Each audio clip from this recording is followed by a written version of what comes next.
Ladies and gentlemen, good to see you again, and we're now going to be returning to the price mechanism, but we're going to go a little bit deeper and we're going to see what does the price mechanism actually do. In other words, what is its function? So let's put that up as a heading. Function.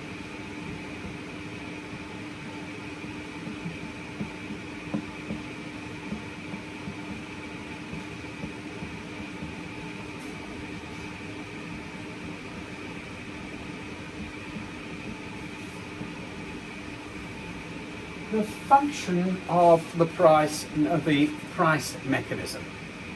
Let's get up a diagram and let's pick, for example, a commodity. Let's say, for example, we're dealing with hamburgers. Done hamburgers before? Actually, no.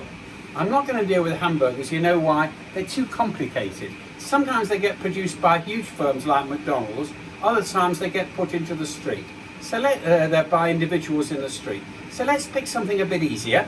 And the one that we're actually going to pick will be falafels. That's a straightforward one, because here in Jerusalem, right, they get produced by pretty well anybody who can get a corner in a shop or any small place from where he can operate.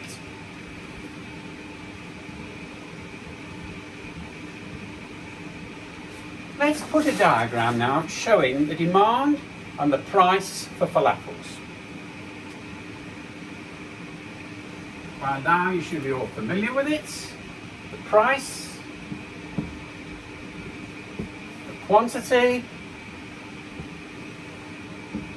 the supply curve showing the supply of falafels, which shows the relationship between the price that's offered and the number of falafels supplied to the market, and the demand. The demand shows that as the price is higher, fewer falafels will be supplied to the market, and as the price is lower, more falafels will be supplied to the market.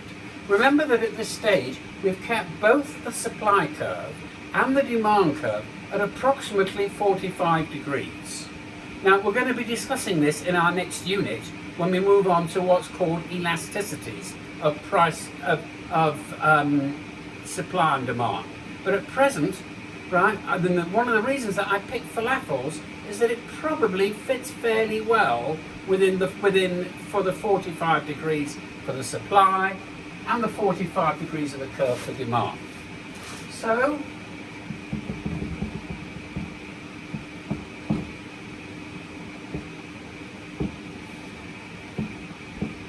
now, let us assume that something has now happened. This is the price at one particular moment, right? But then what suddenly happens is that the price of falafels, right, suddenly finds that it goes up. Now, or what can happen is it can suddenly find that the price of falafels goes down. Now, when something like that happens, what's going on is that there is signaling, right? Signaling, it gives the impression that the price isn't right. Let's give an example. It's the tourist season, right? And prices, right? And what's happened is that prices have gone up. So, let's say that the price, that as it's the tourist season, right? The demand has gone up.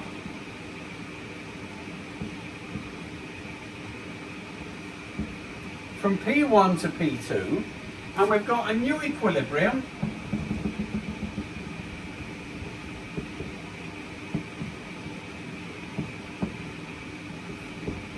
there's been a movement of a curve from P1 to P2.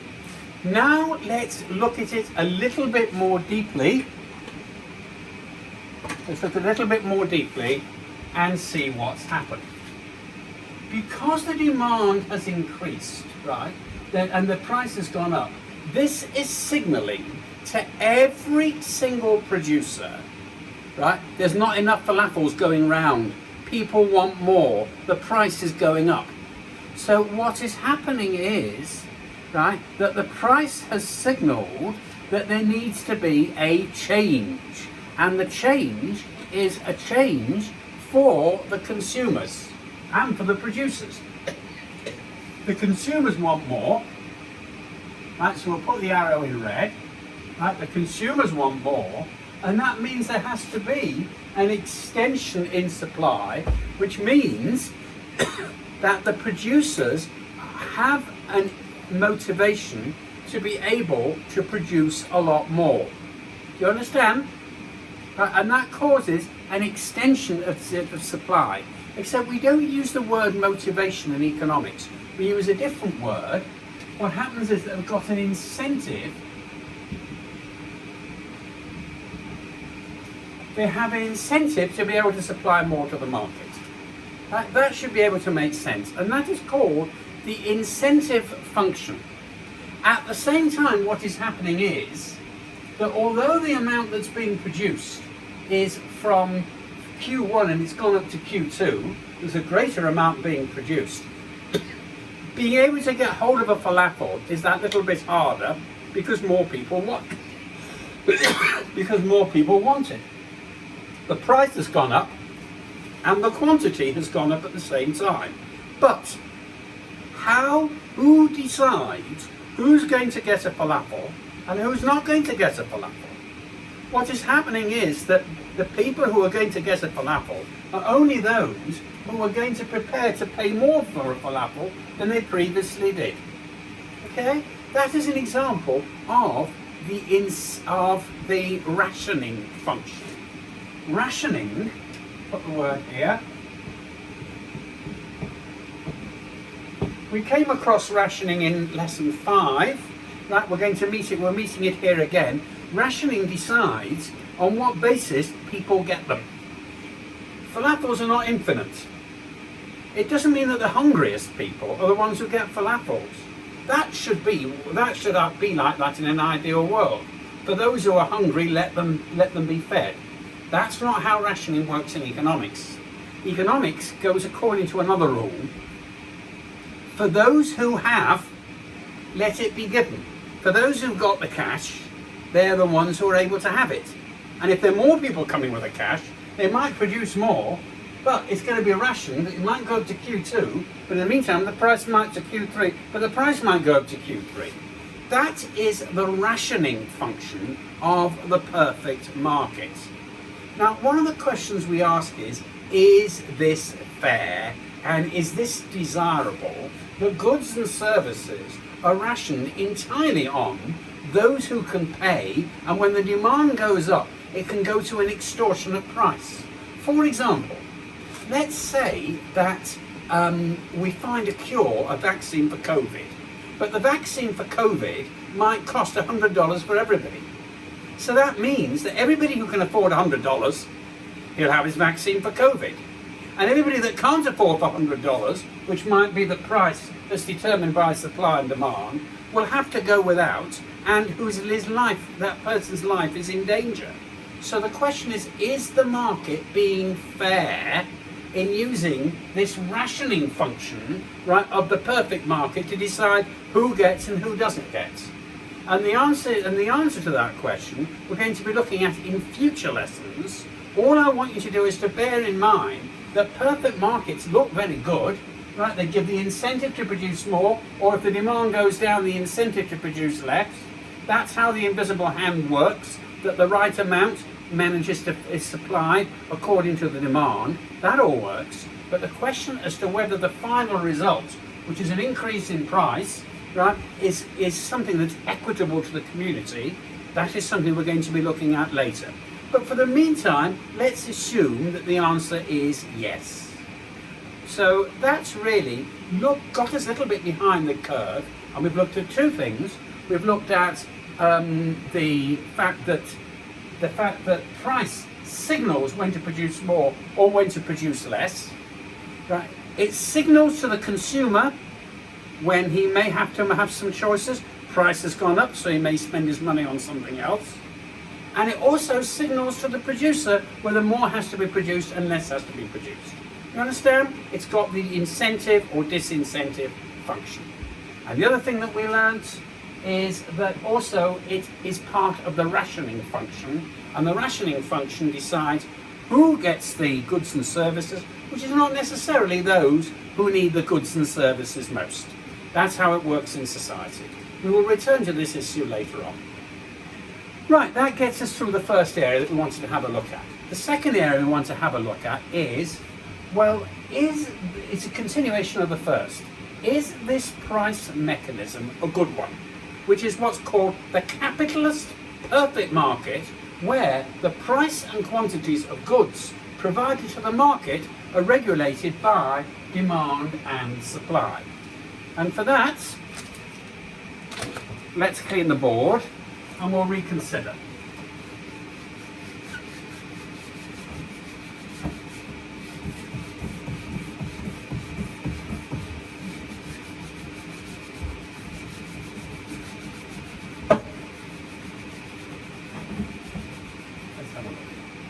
Now, we need some more colours for this job. Let's have a green one. Bring in green, red, yellow and green. Now, we're going to go a little bit further and let's have a look and see why it appears that supply and demand is a good thing for producers and consumers. And then we'll question it. Let's go back, do falafels again.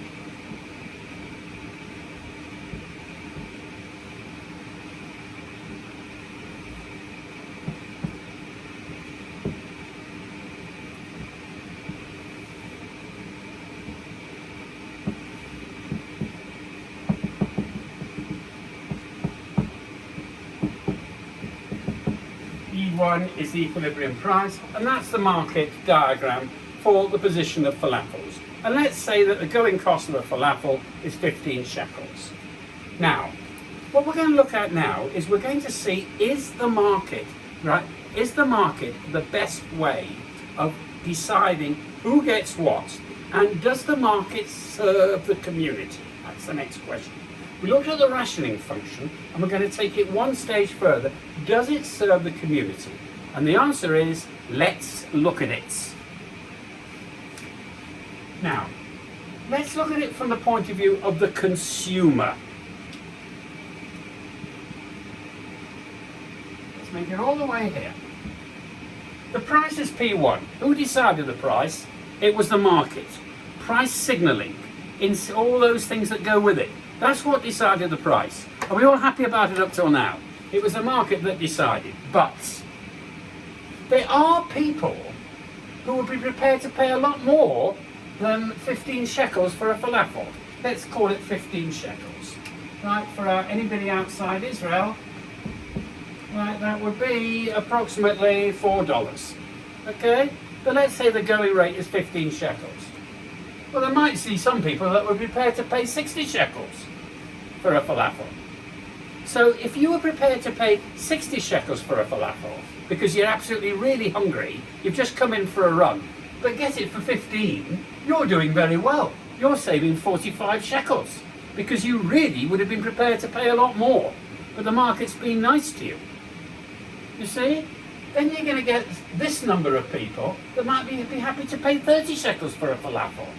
Well, they're getting it nice and cheap because they're only paying 15. Do you understand? So all these people, all this, I'm doing it in red, is called, a special name for it, make it nice and big,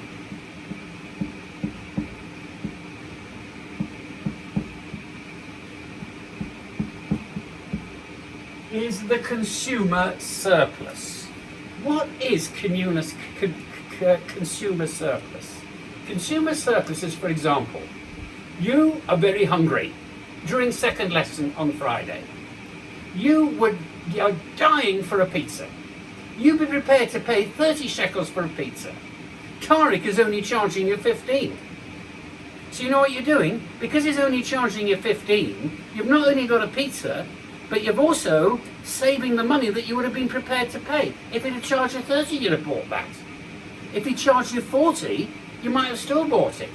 but he's only charging you 15, so you've saved an extra 23. Do you understand? A 25. That is your consumer surplus. Consumer surplus is the difference between what you're prepared to pay and how much you actually pay. And that's how much you're getting. Do you see? The market has decided it's going to be cheaper, right, than you're prepared to pay in many cases. So therefore, when you pay, you've got consumer surplus. You with me up till now? Now, for producer surplus, it'll be like this. Let's go back to Tariq. Let's say that Tariq would be prepared to actually produce pizzas for 9 shekels each. I'll put there at 9, there where the duster is. Anything above that line, he's more than happy. Listen, he'd take 100 off you because that's business, but you're not prepared to pay that. But do you understand? It's the difference between the minimum that he'd be prepared to produce pizzas for you, or in the case of falafels for you, and what you're actually getting, which is 15 shekels. So that's producer surplus. Do you understand? So when you look at what the market does, what it is doing is that by charging you the equilibrium price, it maximizes the consumer surplus and it maximizes the producer surplus. You see? Sorry, I didn't label it. Let me just label the producer surplus together.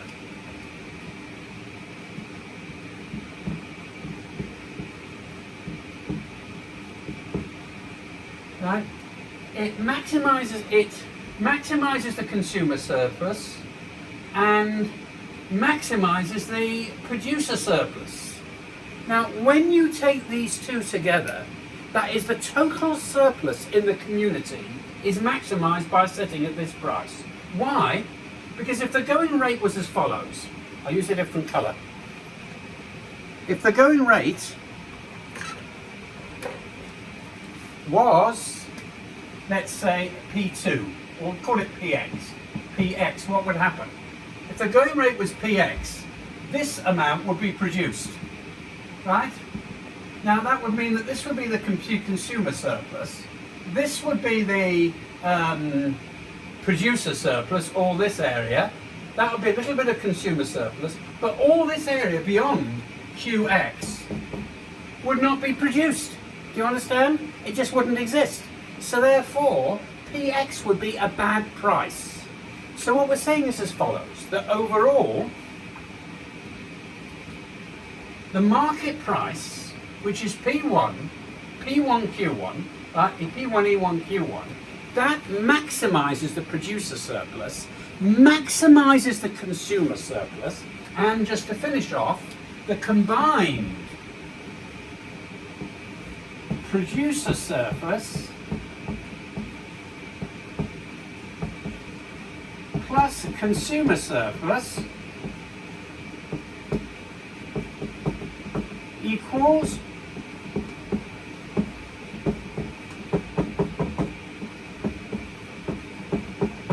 the community surplus. Do you understand? So do you now understand what the case is for capitalism? The case for capitalism, it appears in a perfect market, is that price is where supply and demand interact. Okay? Where this takes place, it's actually ideal for the following reason. Adam Smith's invisible hand has maximized the consumer surplus, maximized the producer surplus, so that when you add them up together, you have maximized the community surplus. Do you understand? If you produce too much, what's going to happen is that there's not going to be any producer surplus left. It's not going to be worth in producing anything. Do you now get the idea? So when a market is in this stage, we say that it is allocatively efficient. Put this word down. This is a case of, to allocate is decide who gets most. Who gets what? Allocatively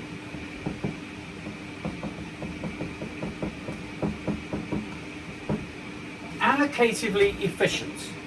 Now, an allocatively efficient market is where the price is right, because the price and the quantity has found itself fixing at a point where we have maximised consumer surplus, and the more consumer surplus you have, the happier you are. We've maximised We've maximised the producer surplus, right? That means that the producers are happy because the more surplus they have, they're happy, right? And therefore, if you add up the number of people that are happy, you have maximised the community surplus. So in other words, what the price mechanism does is it maximises the producer surplus and it maximises the consumer surplus. This altogether sounds very nice when you first hear about it, because what we're actually saying is that by the government not interfering and not setting limits and not deciding what can produce and what can't be produced, but letting supply and demand, which is the producers and the consumers, sort it out amongst themselves, we are maximising. We're maximising the community surplus, the community welfare. That is, the well-being of the community will be at its best as far as falafels are concerned, right? And also, the market will have been allocatively efficient, which will mean that what is being produced, how much is being produced, and the price is that in the circumstances, the market is working in the combined best interests of all the people involved. Now, when that happens, the market is successful. And what I've given you is an example of a market success. In future classes, when we actually continue with this unit, we're going to go a little bit further and we're going to see what happens when the market does not work. Because sometimes this mechanism, right, does not give a fair result or a socially desirable result of the price and the quantity, how much should be produced and for whom to be produced. We will look at that in future lessons when we look at market failure, when the market actually, this particular mechanism, does not allocate the resources in the right way, and also what does the government need to do and what do people need to do about it in order to make sure that that state of affairs doesn't take place. In other words, what I've done is, in conclusion, I've shown you on a small scale, on the micro scale, why capitalism is a good thing. What I have not shown you is what the disadvantages are and why this does not work for all goods and all services and all things produced for the market. And that concludes this talk, and our next talk we'll be looking at a bit more detail at what happens when the government intervenes with the market. Thank you very much, ladies and gentlemen.